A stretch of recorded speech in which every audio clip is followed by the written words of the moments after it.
Okay, good afternoon everyone, है ना. Next our topic is what is that is pre malignant endometrial lesion. Okay, है ना. इसमें short notes आ सकता है. मेनली इसका इंपॉर्टेंट होता है क्लासिफिकेशन. कोई भी लेसन्स अगर आगे फर्दर प्रोसीड होकर के कैंसरस कंडीशन में होता है तो उसका अपन थोड़ा भी डिटेल देखने वाले हैं एंडोमेट्रियम के केस में. So first of all what is this topic है हमारा pre malignant endometrial lesson. Pre malignant क्या होगा? मेलिग्नेंसी में होने से जस्ट पहले का स्टेज है, एंडोमेट्रियम में होगा, है ना. तो क्या है? एंडोमेट्रियल हाइपरप्लेजिया एंड कार्सिनोमा, है ना. जो कि पहले क्या होता है, नॉर्मल सेल रहेगा, नॉर्मल सेल से उसमें हाइपरप्लेजिया होगा, फिर कैंसरस कंडीशन में वो ट्रांसफॉर्म होता है. ओके, जो हमारा यूट्रस के एंडोमेट्रियम का प्रोलिफरेशन होता है वो टोटली डिपेंड करता है किस पे? एस्ट्रोजन पे, है ना. तो यहाँ पे 3 कंडीशन होता है. देखो, मेनोपॉज के अराउंड 3 कंडीशन होंगे. तीनों में से कितना % चांस है कि वो आगे जा करके कैंसरस कंडीशन में ट्रांसफॉर्म होता है? तो 25% चांस होता है एडिनोमेटस के फॉर्म केस में, 50% चांस होता है एटिपिकल हाइपरप्लेजिया, और 100% चांस होता है in case of carcinoma in situ के केस में, है ना, वो ट्रांसफॉर्म होता है. ओके, एडिनोमेटस क्या होता है? जस्ट वो अभी सिक्रेट कर रहा है. एटिपिकल क्या होता है? अभी रैपिडली वो प्रोलिफरेट हो रहा है. और कार्सिनोमा इन सीटू मतलब कैंसर के जस्ट पहले वाले स्टेज, जिसमें कि वो फर्दर और वापस ना नहीं होगा, वो आगे जाकर के कैंसर में ही प्रोसीड करेगा. नेक्स्ट है हमारा इटियोलॉजी. इटियोलॉजी क्या होता है कि ये 40 to 50 ईयर एज ग्रुप में होगा. हमको क्या पता है कि एंडोमेट्रियल का कैंसर हो रहा है. रीज़न ये है कि एस्ट्रोजन के एक्सेस से. बस अपने को थ्रू आउट पूरे टॉपिक में दिमाग में यही रखना है. तो यहाँ पे प्राइमरी फैक्टर क्या होगा? अनअपोज्ड एस्ट्रोजन, मतलब कि एंटी एस्ट्रोजेनिक फैक्टर हमारे में नहीं है इस केस में. Okay, next is our post menopausal with obesity हो सकता है, पीसीओएस हो सकता है. Next is our classification of the endometrial hyperplasia. Classification अपने को सिंपल याद रखना है.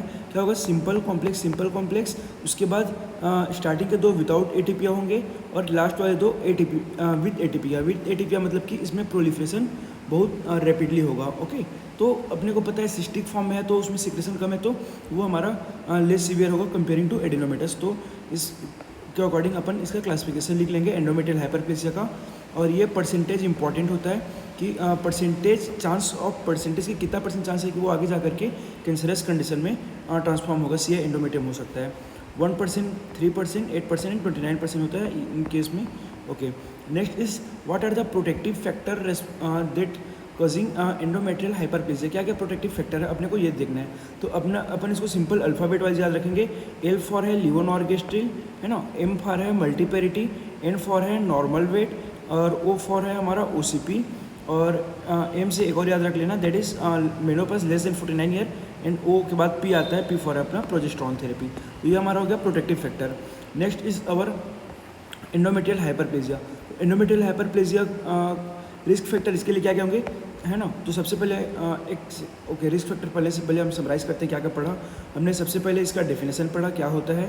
फिर इसके बाद हमने छोटा वाला क्लासिफिकेशन देखा, दैट इसकी कितना % चांस होता है. देन एटियोलॉजी होगा, then classification, and next is protective factor. अब हम पढ़ने वाले हैं that is our risk factor. So what are the risk factor? Simple याद रखो, डॉक्टर से, है ना. Okay, doctor are the risk factor. तो डी फॉर क्या हो जाएगा? डायबिटीज़. ओ फॉर हो जाएगा अपना पीसीओएस. और सी फॉर होगा, एक सेकेंड, सी को अभी हटा देते हैं. टी फॉर हो जाएगा टेमोक्सिफिन. और ई फॉर हो जाएगा हमारा एस्ट्रोजन. और ओके, ओ से था हमारा ओबेसिटी भी ऐड कर सकते हैं. लास्ट आर फॉर है अपना रेडिएशन. ओके, और ओके सी को अपन रिप्लेस कर देंगे एफ से, तो डॉक्टर हो जाएगा, है ना. एफ फॉर अपन रख देंगे फैमिली हिस्ट्री. ऐसे अपन याद रख सकते हैं. ओके, अब देखते हैं अपने को क्या है. ये इंपॉर्टेंट इसका है डायग्नोसिस वाला पार्ट, कि डायग्नोसिस कैसे करेंगे एंडोमेट्रियल हाइपरप्लेजिया का, है ना. तो हम क्या कर सकते हैं, सिंपल से हमेशा की तरह या तो बायोप्सी कर सकते हैं या फिर हिस्टोस्कोपी कर सकते हैं. और आइदर यूट्राइन क्यूरेटेज करके उसका हिस्टोलॉजिकल साइट देख सकते हैं.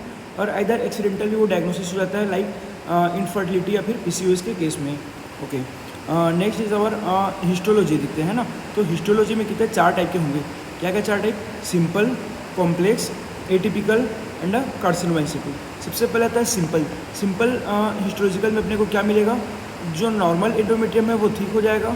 उसके जो ग्लैंड हो जाएंगे वो डायलेट हो जाएंगे और आउटपाउचिंग हो जाएंगे, है ना. नॉर्मल सरफेस से आउटपाउचिंग हो जाएगा. और स्टोमा जो है, पहले जो सेल दूर दूर में था वो हो जाएंगे कंजेस्टेड हो जाएंगे, that is dense and cellular हो जाएगा. ये तो हो गया सिंपल का बात है। जब कॉम्प्लेक्स आएगा तो और क्राउडिंग बढ़ जाएगा हमारा, है ना। Arrange back to back with the reduce stoma क्योंकि अभी डेंस हो रहा था, अब उसके लिए स्पेस रिड्यूस हो जाएगा।